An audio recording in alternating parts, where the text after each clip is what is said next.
1171।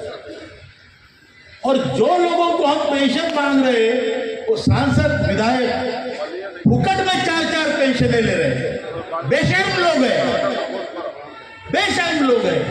कोई अगर सब्जी बेचने वाला भी विधायक बनता है तो 40 करोड़ की 20,000 करोड़ की संपत्ति है उनके पास। फिर भी मैंने ऐसा माई का पूत नहीं देखा कि जो बोलता है मुझे पेंशन की जरूरत नहीं है।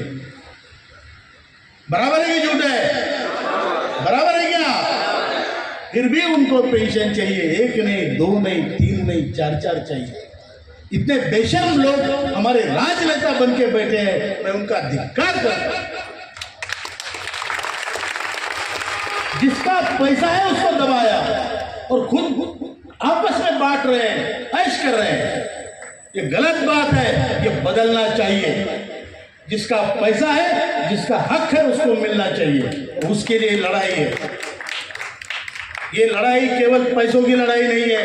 मैं आपको बताता हूं, हम जब सब्जी मंडी में जाते हैं बहन जी, तो सब्जी मंडी में 10 रुपए की सब्जी जब खरीदते हैं तो उसने अगर डंडी मार के 2 रुपए की कम दी तो हम गुस्सा होते हैं। बराबर की नहीं?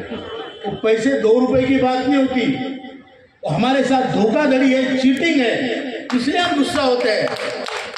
यहाँ पूरी हमारे जिंदगी के साथ खिलवाड़ हुआ है, पूरी जिंदगी के साथ खिलवाड़ हुआ है।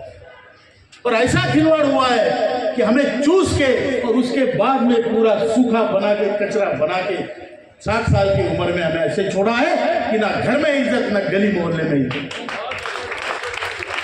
हमारे स्वाभिमान की बात है, हमारे आइडेंटिटी की बात है, हमारे अस्तित्व की बात है, हमारे वजूद की बात है। आज हमारी आइडेंटिटी क्या है? मैं किसी का दादा हूं, किसी का नाना हूं, बराबर है ना? लेकिन जब कोई नाती या पोती मेरे पास दौड़ के आएगी तो मेरे जेब में उसकी फ्रॉक के लिए 500 रुपया है? नहीं है। तो मेरा जो कनेक्शन मेरे तीसरे पीढ़ी से होना चाहिए था, संस्कृति का वहन होना चाहिए था, वो उन्होंने खराब किया है। मैं एक आरोप लगाता हूं, आक्षेप करता हूं कि जैसे भारत भूमि को रासायनिक खादों ने नष्ट किया है, जैसे भारत भूमि को आपके दवाई छिड़कने से नष्ट किया है, वैसे इस टीम ने हमारे संस्कृति को नष्ट करने की साजिश है। साजिश है ये। भारत देश इतना दूर तक, इतने दिन से कैसे चल रहा है, इनका कनेक्शन पहले गुरुओं के साथ था। धोबी चाप स्कूल खोल दी, धोबी चाप मतलब कप्पे वाली। संघर्ष है। 8 साल में हमारे कितने लोग मर गए और फिर भी संघर्ष जारी है कि आपके पुण्य का, आपके पराक्रम का सबूत है कि आपने हार नहीं मानी और हम हारेंगे भी नहीं। हम ना थकेंगे, ना झुकेंगे, ना रुकेंगे। जैसे ओम शंकर तिवारी जी ने कहा था, कि नासिर साहब ने कहा कि हमें हारने की चॉइस नहीं है, हमें या तो जीतना है या मरना है, हारना नहीं है। आपकी लड़ाई छोटी मोटी लड़ाई नहीं है। आप आज पूरे देश से जो अलग जगह है और पूरे देश से जो लड़ाई संघर्ष चल रहा है, वो एक बड़ी क्रूर सिस्टम के साथ है। ऐसी क्रूर सिस्टम कि जहां किसी का कुछ भी हो जाए, एक फाइल एक टेबल से दूसरे टेबल तक इतने ही दूरी में पहुंचने में सालों लगते हैं। ऐसी बकवास सिस्टम, उस सिस्टम को सुधारने का ठेका हमने लिया है।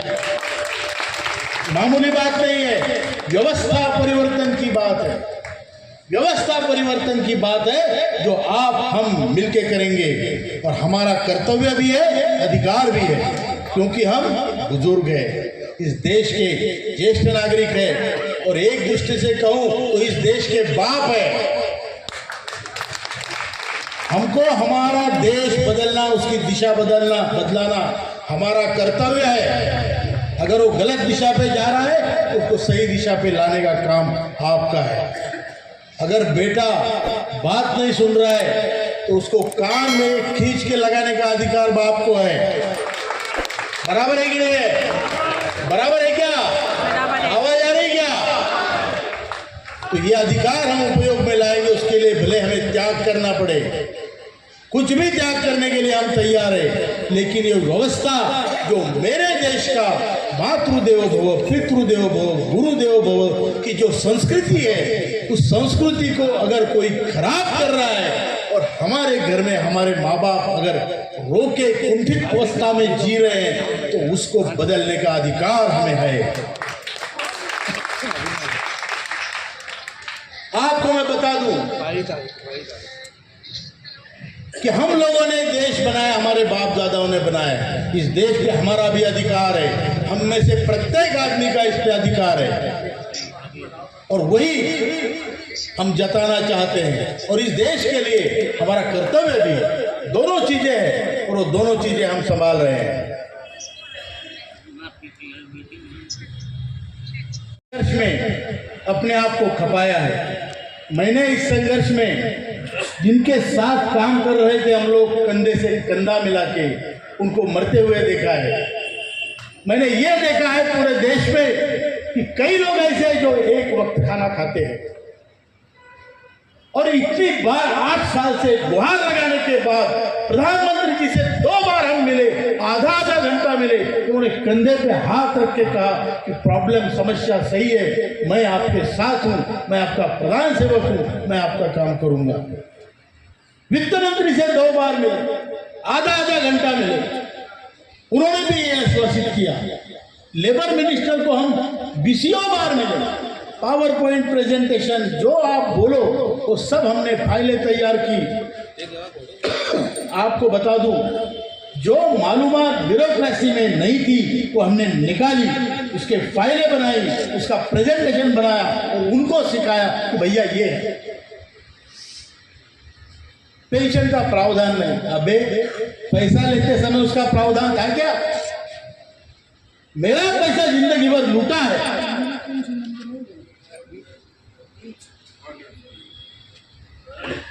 मेरा पैसा जिंदगी भर लूटा है, हर महीने मेरे से पैसा जमा किया है। और जब पैसा जमा किया था तब इनके आश्वासन क्या थे आप देखिए। वो जो इसका जो कागजात है, एक्ट है, उसमें लिखा है कि सरकारी पेंशन धारकों से आपको 10% ज्यादा मिलेगी। एक उदाहरण उन्होंने दिया था कि अगर आप रिटायर्ड होंगे तो आपको 27,000 पेंशन मिलेगी, आप मर जाओगे तो आपके बीवी को 27,000 ही मिलेगी। कारण क्या? कारण ये कि वो पूरी पेंशन आपके कंट्रीब्यूशन पे हुए इन्वेस्टमेंट पे होती है।